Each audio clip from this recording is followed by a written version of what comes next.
They say that siblings with autism, the typical child ends up having a higher emotional intelligence due to the fact that Misha ends up having to feel a lot of emotions differently as a typical child with a sibling who has autism. So she ends up having to deal with the meltdowns and the tantrums. She ends up having to help her with functional skills.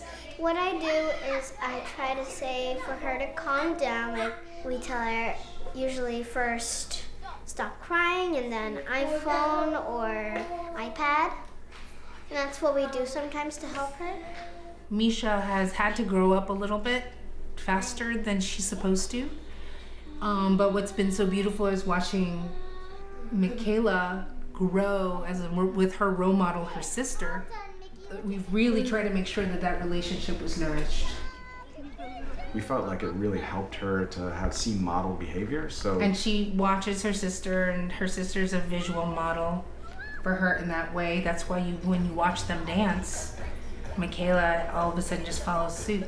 And if you notice, she understands patterns. You see her doing the movements alongside, her sister. And then when Misha's showing good behavior, behavior that we want Michaela to have when we go somewhere, for example, then we'll praise the behavior in Misha so that Michaela will see that that's what she's supposed to do. She ends up being like a little teacher.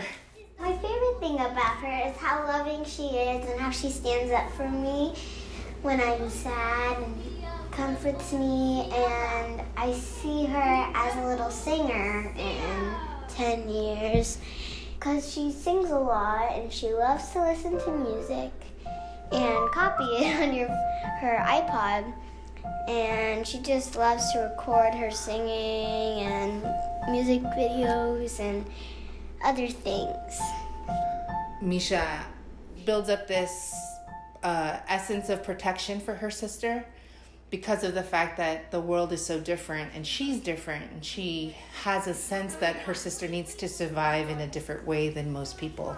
For Michaela, our true hope is that she gets more independent and she learns to be on her own, and she can accommodate herself in a world that accepts her difference. A cat. Oh, let's draw a cat. Now write cat. Straw cat. Mine too. What about you?